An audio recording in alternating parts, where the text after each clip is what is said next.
Il est installé dans ce studio, la belle Élisée Adjovi. Bonjour. Bonjour Maury Agua et bonjour aux co-débatteurs, j'imagine bien. Bien sûr, je suis avec Hector Zogo, le co-débatteur, c'est pas faux. Hector Zogo qui va rester avec moi pour donc cet échange, cet entretien, les informations que vous avez à nous apporter, les choses que vous allez nous aider à comprendre, la belle Adjovi. Vous êtes spécialiste des questions internationales, sino-africaines, vous êtes écrivain et président du caucus panafricain des journalistes. Caucus panafricain des journalistes. C'est quoi la belle Adjovi? Ben absolument, c'est ce regroupement de journalistes africains de la diaspora, de l'État de la diaspora africaine. Et nous visons vraiment à déconstruire toutes les fake news sur l'Afrique, son histoire, ses origines et bien de choses qui visent à continuer de nous enliser alors que tout le monde a annoncé qu'à l'horizon 2030, l'Afrique doit vraiment reprendre toute sa place dans le concert des nations. Donc notre travail, c'est de travailler de concert, constituer un lobbying en termes de communication pour aider l'Afrique et sa diaspora à davantage se renforcer mutuellement. Ok.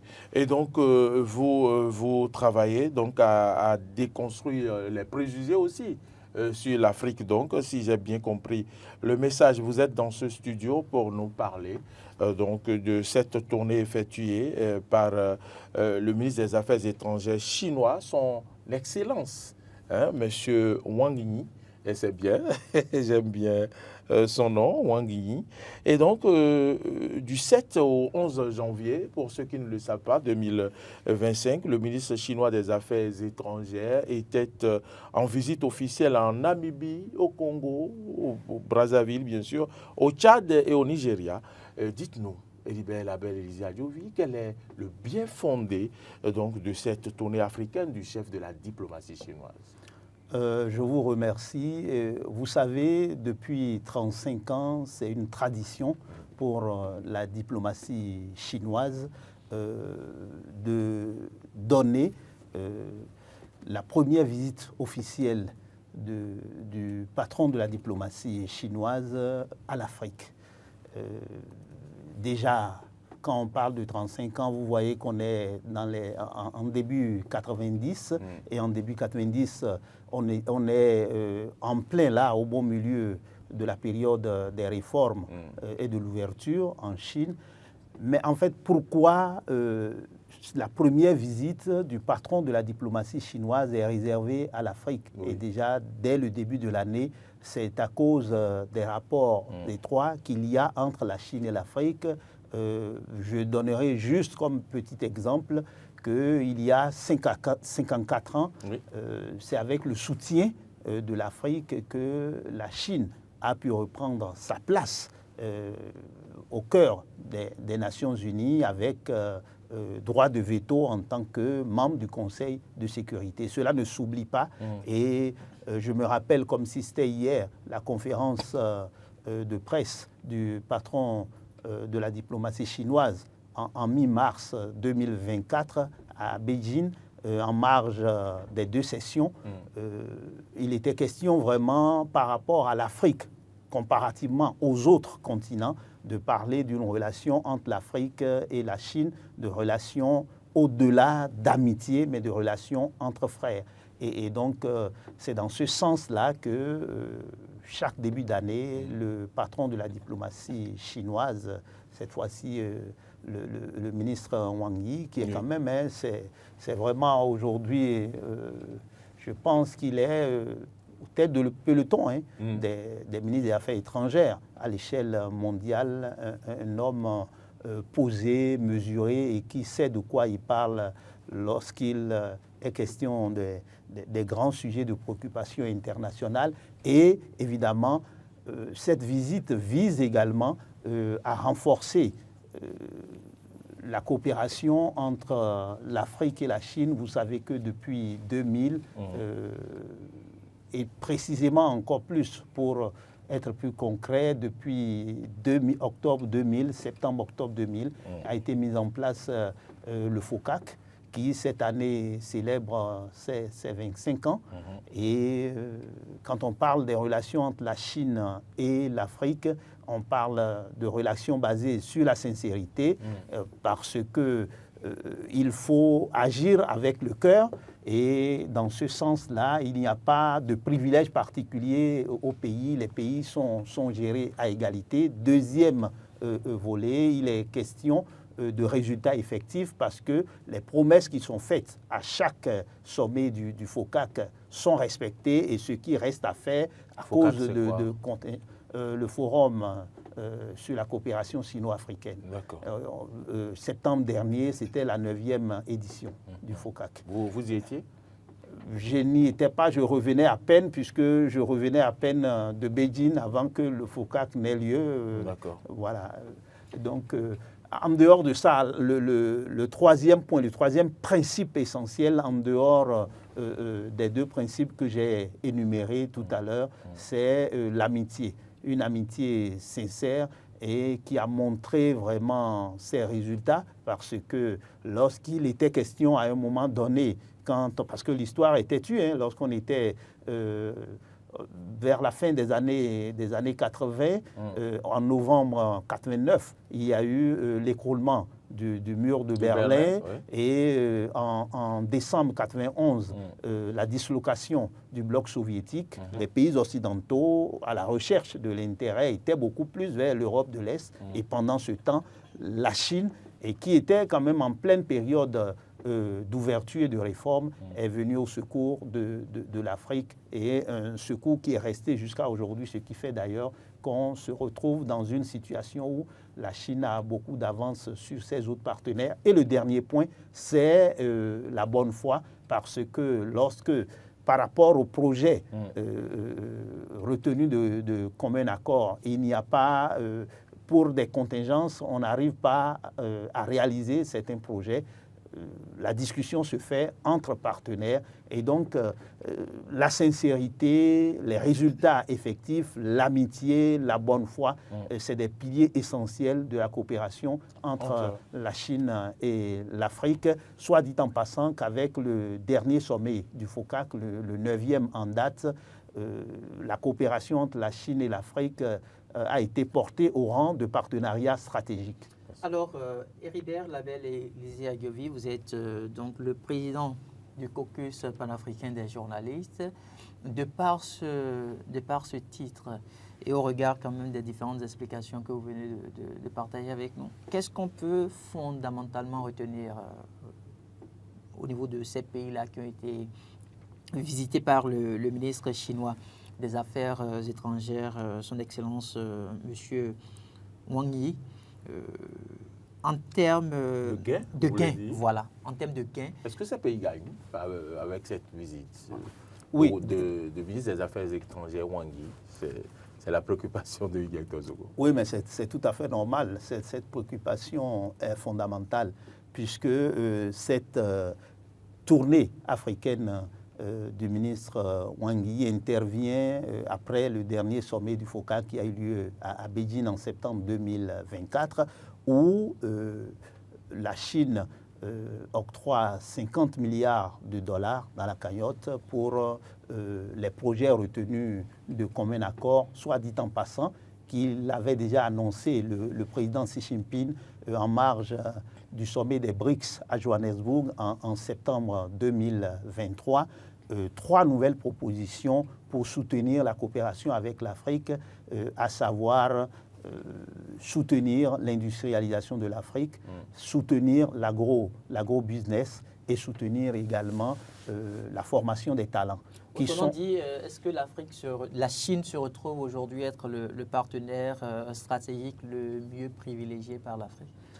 Je crois que de par l'histoire et de par son positionnement, alors qu'elle-même était en position délicate, la Chine se retrouve un partenaire privilégié parce qu'un partenaire qui a montré de la sincérité, un partenaire avec lequel on a eu des résultats concrets, un partenaire avec lequel l'amitié n'a jamais été démentie et un partenaire avec lequel, lorsqu'il y a des contingences, des situations qui interviennent et qui ne dépendent pas des deux partenaires, la bonne foi fait que des résultats sont là. Et pour répondre plus précisément à votre question, puisque le ministre des Affaires étrangères, Wang Yi, était notamment en Namibie, vous savez qu'aujourd'hui, dans le domaine des énergies nouvelles, dans le domaine également de l'agro-business, sans oublier les domaines,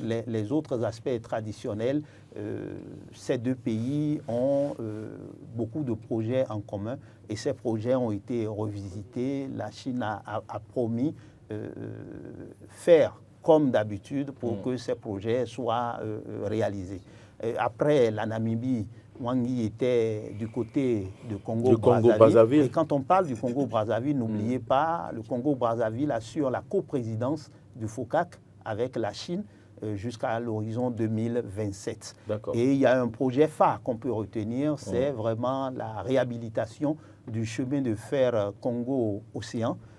C'est avec une cagnotte de 50 millions de dollars et aussi la réhabilitation du réseau électrique. Et donc, étant le pays qui assure la coprésidence du FOCAC avec la Chine, avec le président Denis Sassou Nguesso, le ministre Wang Yi a évoqué bien évidemment un renforcement de la coopération entre l'Afrique et la Chine. Au Tchad, où il était avant d'atterrir au Nigeria. Voilà, avant d'atterrir au Nigeria, il est question bien évidemment sur les questions sur des préoccupations liées aux infrastructures, aux énergies renouvelables également, et également à l'agro-business. Il y a eu beaucoup de projets qui ont été revisités, puisqu'il est question aujourd'hui, comme je l'ai dit à l'entame de cet entretien, de porter la coopération entre les 53 pays africains en rapport avec, en coopération avec la Chine au rang de partenariat stratégique. Et enfin, c'est le Nigeria, quand même le plus grand marché. Notre voisin de l'Est. Voilà, notre voisin de l'Est, le plus grand marché d'exportation de produits chinois en Afrique. Et donc, il y a une particularité puisque le président Xi Jinping a fait porter par son ministre des Affaires étrangères, Wang Yi, un message personnel, un message spécial d'invitation du président Bola Tinubu à visiter très prochainement son homologue chinois, qui certainement le président nigérian Bola Tinubu sera reçu à la villa présidentielle à Beijing très prochainement. Donc voilà un peu les informations, si on peut parler de ce qu'ont les pays ont gagné de cette visite. Voilà, sans oublier qu'en retour, parce que qu'est-ce que nous, on offre à la Chine, c'est bien évidemment qu'on martèle qu'il faut une seule Chine. Cela est très important. Vous savez qu'il y a eu également des événements malheureux, notamment du côté du Xinjiang, où il y a eu tremblement de terre. Ces différents pays ont exprimé quand même au nom de l'amitié entre la Chine et l'Afrique notre sympathie vis-à-vis des populations qui ont vécu ces situations. Sans oublier également l'attachement des pays visités à la proposition du président Xi Jinping en termes de communauté de destin partagée, Chine-Afrique, et réaffirmer, ces différents pays ont réaffirmé alors leur ferme attachement à l'initiative, la ceinture et la route. Je crois que dans l'ensemble, c'est ce qu'on peut retenir de cette tournée africaine du ministre des Affaires étrangères chinois Wang Yi du 7 au 11 janvier 2025. Ben, c'est pas tout, parce puisque il est venu jusqu'au Nigeria, il n'est pas venu au Bénin. Pourquoi il n'était pas au Bénin? Mais vous savez très bien que le Bénin est un pays ami de la Chine et au cœur de la Chine, ça je peux le dire. Donc parce que toute la coopération est très abondante de Bénin.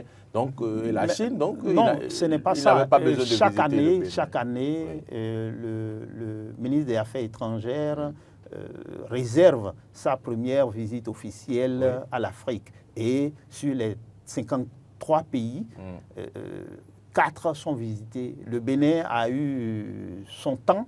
Le Bénin aura encore son temps, mais il faudrait, au nom quand même de la solidarité africaine, que d'autres pays soient visités également. Notre tour va revenir très prochainement. Sans oublier que, quand même, quand on parle de la coopération entre la Chine et le Bénin, on ne le dit pas souvent, mais le centre culturel chinois, c'est le premier installé sur le continent africain et même parmi les premiers dans le monde. Ça, on ne le dit pas souvent. Ah, mais j'en ai jamais entendu parler, mais il fallait que je pose cette question, sinon il n'y a pas cette semaine où on n'entend pas parler de la Chine au Bénin, où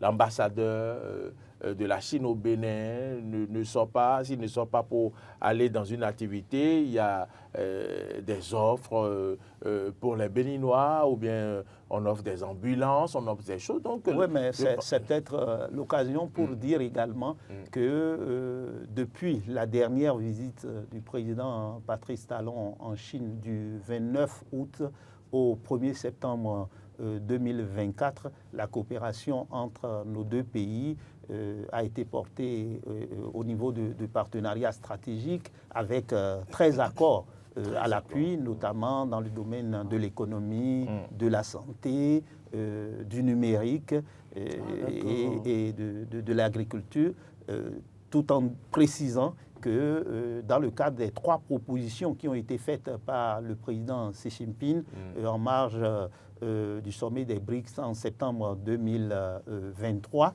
reprécisé lors du dernier sommet du FOCAC, le 9e en date en septembre 2024, le Bénin, par rapport à ses objectifs de développement, par rapport à son programme d'action du gouvernement, rentre bien dans ce cadre, puisque le Bénin, à travers notamment la zone industrielle de Glo-Djibé, a une coopération forte avec la Chine. Or, la Chine veut effectivement aujourd'hui soutenir l'industrialisation de l'Afrique pour que l'on n'assiste plus désormais à la détérioration des termes de l'échange, c'est-à-dire on vient prendre à vil prix nos matières premières, on nous amène à 3 fois, 4 fois plus cher les produits manufacturés. Donc, avec la coopération chinoise, un travail important est en train d'être fait également à Glo-Djibé, c'est très important. Maintenant, la deuxième proposition du président Xi Jinping relative à l'agro-business, nous avons des zones, comment on appelle, des zones agricoles, des zones agricoles régionales dans notre pays qu'on est en train de... Et nous savons que depuis des décennies, il y a une forte coopération entre la Chine et le Bénin dans le domaine agricole. Maintenant, il faut renforcer cela, et sans oublier que lorsque vous produisez beaucoup, vous pouvez faire l'exportation.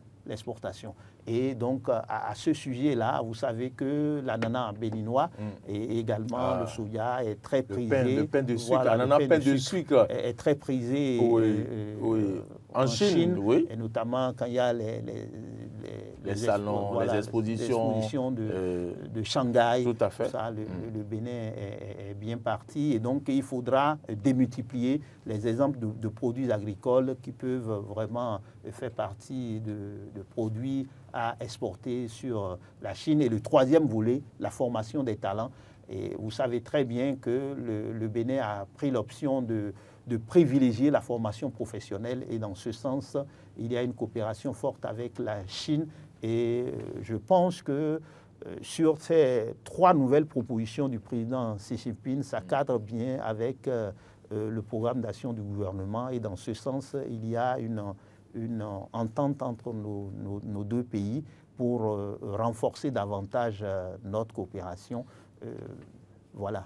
Vous avez pris en compte l'une de mes préoccupations concernant la GDIZ. J'avais pensé que vous avez vu ma fiche, ce qui n'était pas possible. Et donc, je vais laisser la parole. Il reste 9 minutes pour finir cet entretien. Ça va être l'avant-dernière question, du directeur Zogo. Sans doute, mais déjà le lundi, on pourra assister à l'investiture du 47e président des États-Unis d'Amérique. Donc, 47e, oui, vous confirmez? c'est ça. Oui, C'est bien ça. absolument.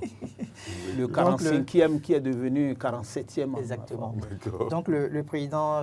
C'est cette précision que je voulais, que c'est le 45e qui est devenu le 45e. Donc, Donald Trump qui va pouvoir assister à son investiture en tant que président des États-Unis d'Amérique, on sait que c'est quelqu'un de très imprévisible.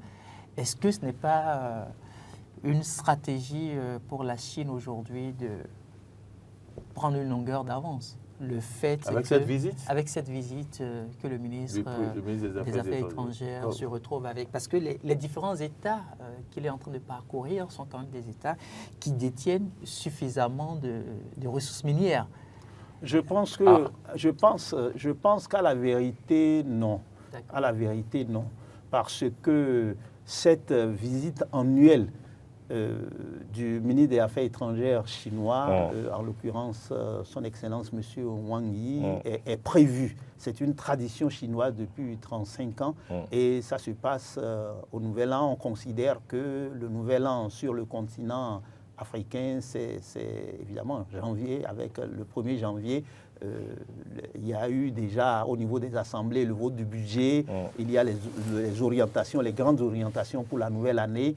Donc, avant le printemps chinois, parce que c'est de ça qu'il s'agit, avant le printemps chinois, cette année, ce sera le 29 janvier prochain. Avant le printemps chinois, le ministre des Affaires étrangères fait le tour et donc fait une tournée africaine. C'est très important, pourquoi? Parce que juste après le printemps chinois, il y a les 2 sessions. Et au cours des 2 sessions, c'est là où les parlementaires font d'abord de grandes discussions sur l'exécution du budget de l'année passée, de l'année écoulée, et maintenant font des projections par rapport à la nouvelle année et donnent quitus au gouvernement chinois pour appliquer sa politique. Mais est-ce que cette... Donc maintenant, on peut dire que peut-être que ça tombe bien. On peut dire que ça tombe bien parce que lundi 20 janvier 2025, il y aura l'investiture du 47e président des États-Unis d'Amérique, son Excellence M. Donald Trump. On sait la rivalité qu'il y a entre les 2 pays et on a vu quand le président Donald Trump était 45e président des États-Unis, vraiment, notamment la concurrence sur le plan commercial, économique, c'est tout à fait normal, c'est de bonne guerre, Mais je crois aussi qu'avec l'expérience du pouvoir, le président Donald Trump est revenu pas forcément qu'il n'y aura pas une concurrence, mais je pense avec de meilleurs sentiments, je suppose, puisqu'il y a eu des échanges dernièrement avec le président chinois Xi Jinping et il est de l'intérêt des 2 superpuissances mondiales de travailler de concert pour un monde pacifié. Ce qui est évident, c'est que on le sait très bien. Vous voyez, l'histoire est têtue s'il n'y avait pas eu la Chine qui a appliqué une autre politique, autre que la politique basée sur le consensus de Washington et que la Chine faisait exactement comme la Fédération de Russie, qui a eu beaucoup de difficultés avant aujourd'hui, depuis une décennie, de se retrouver un peu. On aurait eu peut-être une situation ultra critique sur le plan de l'économie mondiale. Et donc, la situation actuelle n'est pas rose, mais c'est mieux que ce qu'il y aurait eu. Et vous savez très bien que lorsqu'il y a une situation particulièrement critique sur la scène internationale, très très souvent, l'Occident n'a qu'une seule solution, créer de guerre. Donc, on aurait pu avoir une 3e guerre mondiale. On peut dire que non, et ça c'est sincère. Je pense que le fait que la Chine n'a pas suivi les autres, en faisant son choix, en se basant sur ses spécificités propres, en puisant dans son histoire, dans sa culture, dans sa civilisation, ça a épargné au monde bien des drames. Ça nous a évité... Mais nous, on est Africains. Rapidement, on n'a plus que 2 ou 3 minutes. Nous, on est Africains. Une dernière question. Comment est-ce qu'on se repositionne entre la Chine et les États-Unis d'Amérique? Non, je pense que plus on diversifie nos partenariats, plus on s'en sort. Mais je crois, et ça à la vérité, que la particularité de la coopération avec la Chine a amené même nos partenaires traditionnels, y compris les anciennes puissances coloniales, à revoir à chaque fois leur copie. Parce que déjà la différence, la Chine-Afrique, les sommets Chine-Afrique à travers le FOCAC et autres, ce n'est pas la même chose que les autres sommets parce que non seulement il y a plusieurs réunions, des réunions ministérielles, notamment annuelles, ministre des Affaires étrangères, sécurité, défense, économie, tout ça. Il y a également la réunion des experts et même chaque fois qu'il y a le sommet en marge, le président Xi Jinping lui-même et des fois ses plus proches collaborateurs rencontrent les chefs d'État. Et donc cela nous montre une nouvelle manière de voir les choses et j'en finirai en disant que le monde a tout intérêt à vraiment porter notamment les 3 initiatives du président Xi Jinping à travers le développement global, la sécurité globale et également ce qu'on appelle la civilisation globale parce qu'il faut une communauté de destin. Nous sommes dans le même globe, nous sommes sur le même globe terrestre. Il faut que nous allions et très rapidement à une communauté de destin partagée et pour cela, il faut un nouvel ordre mondial à visage humain. Le temps est parti, j'allais dire, très vite, sinon que j'allais vous demander les perspectives de la coopération sino-béninoise, mais on n'a plus le temps. Je vous ferai revenir dans ce studio pour qu'on parle vraiment de ce qui ressort de cette coopération de plusieurs dizaines d'années et des perspectives pour les années prochaines. Et la belle Adjovi, merci d'être venu dans ce studio. C'est vous que je remercie et je remercie les téléspectateurs. Alors, si je ne fais pas vite, l'antenne nous sera arrachée. C'est automatique, c'est systématique. Et merci à tous ceux qui nous ont suivis. Nous avons la belle Élisée Adjovi, spécialiste des questions internationales, nous a aidé à comprendre cette visite en Afrique du ministre des Affaires étrangères, Wang Yi. Vous avez tout suivi, vous avez compris. Merci à vous tous qui nous avez suivis. Et la belle Adjovi, merci de nous revenir prochainement dans ce studio. Et voilà, vous serez le bienvenu. À vous, merci également Hugues-Hector Zogo de nous avoir accompagnés sur ce plateau et merci pour vos analyses. Je souhaite à toutes et à tous bon week-end. Marseille Edo a réalisé cette émission avec bien sûr au son, il s'appelle Monsieur Roussa, Gérard Roussa. Merci à vous tous. Bonne suite de nos programmes. Bon week-end à toutes et à tous. Prenez soin de vous et à bientôt.